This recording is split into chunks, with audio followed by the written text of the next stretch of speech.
Racing is back on the channel, and this video has it all. It is 5 races using our BMW M4 GT4 and our little Mazda MX-5. From being crashed out, to crashing out, to being dive bombed and sending dive bombs, and even a crazy result that is very unexpected. Let me know what you think of this video in the comments and the little incident. I hope you enjoy this video. So this is the first race. We're driving our BMW M4 GT4 on the Nürburgring, and I qualified in P13. Now, what was crazy about this race is I haven't done an iRacing race for a very long time before this.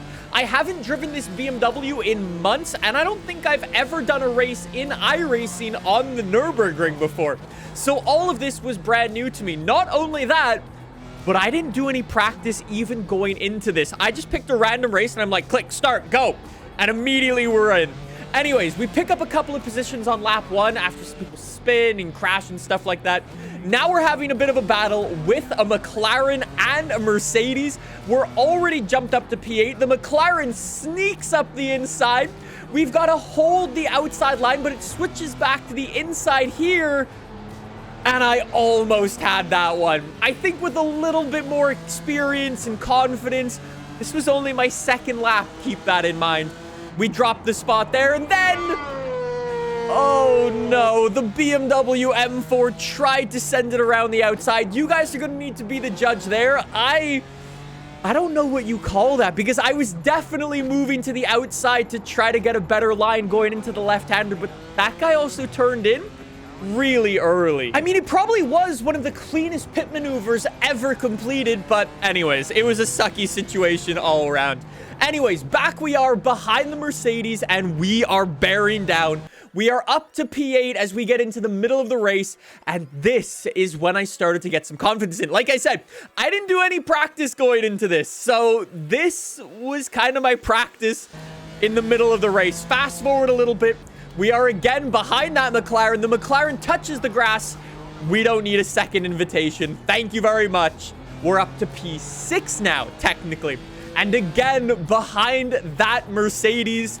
And we're turning on the pressure. Can we get that Mercedes to step offline, maybe make a mistake, run wide, and we'll go for it. We get a nice exit out of the right-hander. Look up the inside. Do not do a repeat of the BMW M4 maneuver. We hold it up the inside through the left, but he's still there on the inside. This was an awesome battle. Again, I didn't have the confidence, especially after that BMW crash. We are still wheel to wheel, but he's got the inside line. Now we're getting so close. But we got him with a little bit of late braking going into the right-hander. We got him. P5, baby. Let's go. And that's actually how race number 1 ended. All around considered, other than the BMW crash, a fairly clean race. Considering that I did no practice at all, you can see that was a bit of a sweaty one 16 laps later. We jump over to race 2. We have qualified in P8, and this one I was excited for. This was my second race, so I've got the confidence from our first race coming into this one, and I'm really trying to focus on the first, second, and third corner, which is one of the places where I struggled the most. And you can really see that here. I was a little bit nervous, especially on the first lap, to jump into these first 3 couple of corners, but we got it already. You can see the improvement coming in. We give the BMW a little bit of a bump. I do apologize. That was my bad, but we pick up an easy position there after somebody else spins. Yeah, that was totally my bad, just getting on the brakes a little bit too late. But the BMW, are we going to get up the inside through the left-hander? We again are going wheel to wheel, but the other BMW just, it's a little bit slow getting on the power. So we got that one. We move up another position.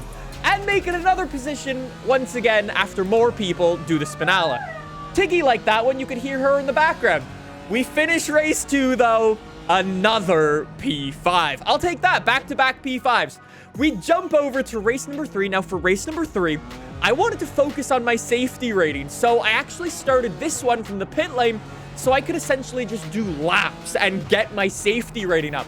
Problem though, this guy also had the same idea, and long story short, we couldn't really break away from each other because we kept battling back and forth. Eventually, 8 laps into this race, we finally caught up to some other people. And this is when the battles really heated up. It's a McLaren all the way up the front, an Aston Martin, a Porsche, and me in my BMW M4. They're banging wheels up in front, and I'm like, yes, this is my opportunity. We can get the Cayman in front. He runs it onto the grass, trying to block my line, then switches back to the inside to maybe even block the inside. But I, again, lack that confidence. Maybe up the hill we can get him. Round the outside into the left-hander. I run a little bit deep, too deep. And he gets the position back. And then I'm not gonna lie, then we had every racing driver's worst nightmare. 4 of us battling, going into the first corner. And I just go offline.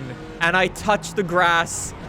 And I completely ruin the race. For not just me, but those guys as well. I'm so sorry. I'm so sorry. I bottled that one so badly. I do apologize. I wanted to redeem myself, though. I came in for one more race in the BMW M4. I didn't actually qualify, but I started the race in P19. And this is one of the craziest races you've ever seen. We get one guy on the first couple of corners. This Porsche in front of us. Can we make a move on him on the opening lap as well? We beat him late on the brakes into the left-hander. Make it 2 spots on the opening lap. The Aston was running a little bit slow. He went into the inside, make it 3 spots on lap number 1. And then on the final corner, going onto lap 2, we get a Porsche as well. 4 positions, 1 lap. You love to see it. That was a very nice one. But it wasn't as simple as that, because this Porsche put up a bit of a fight. Sent it up the inside on us. I left him plenty of room. Somehow I still managed to get bumped right there. Going into the left-hander again, I'm still not confident with these corners, but we're sending it through. We hold it. We're still wheel to wheel through all of this. And then I thought I made the position here. I can see him in my rear view mirror. Oh, dear. Oh dear. So, back to P17. I guess we make up 1 position there. Jump up to P16. Thank you very much. Make up another one there. Up to P15. Then we're in another battle of 4 cars. Now, keep in mind, we're still only on lap 3, but we've gone up a ton of positions and down a ton of positions. We get the Porsche on the inside right there. I'm trying to follow the Aston through. We make it 2 overtakes into 1 corner. I will gladly take that one. We had a little bit of a corner cut there. Not enough to get a proper penalty, but we send it up the inside on that guy as well. That is 11th place. Make it 10th place as we go past that guy. And then we're introduced to our Porsche friend. So up the inside we go into corner 1. He tries to pull a switchback, send it back up the inside and carry some more speed through. No, sunshine. We are going to hold that one. And then the salty drivers started coming out with the passive-aggressive thanks. I, meanwhile, was just sticking to my own race, passing Aston Martins up the inside, and even getting this McLaren. Sorta, kinda. We got him up the inside. Another nice move. Now we're into the top 10 safely. And then we started getting some more thanks. A lot more thanks. What I didn't actually realize is while all of this was going on, there were a ton of battles not behind me going on, but it was actually all in front of me. So this person who I'm battling here was actually in the top 3, but we get them up the inside again. We go up to 6th place, and now we're on to the final lap. Oh, dear. Oh, dear. Wasn't that a send and a half? Probably a little bit late on the brakes, some would say, and possibly even ruining their own race, but we will take it. P6, that was a bit of a stressful run. It didn't phase us, though. Luckily, we were able to keep the car under control through all of that. We brought it home in P6, so I love that. I love that. Anyways, our 5th and final race, we're jumping in the Mazda MX-5 on Laguna Seca, and we somehow qualified in P1, and I just straight up can't believe that. But the battles didn't stop there. I started in P1, and this guy in P2 was mega quick. I didn't realize how slidey the MX-5 was on the first couple opening laps. I take that corner terribly. The guy has a run on me going up the hill and then down into the chicane. But with a bit of bravery, we put the car onto the sand, held it under control into the chicane. We held P1. Now, you're not looking at a replay. This is the very next lap, lap 2. I did the same thing, bad exit, going into the chicane, did the exact same thing, went onto the sand to get a better braking line, and we held it. We held it, baby. P1 all the way. We fast forward through time, and we just put in the laps and run. We actually had really, really good race pace in this MX-5, and all things considered, at the end of the race, we bring it through the final corner. P1 for the Mazda MX-5, and we pick up a dub. Thank you very much. That was an awesome one. If you want to sign up to iRacing, use my link down below. Thanks for watching. I hope you enjoyed the video.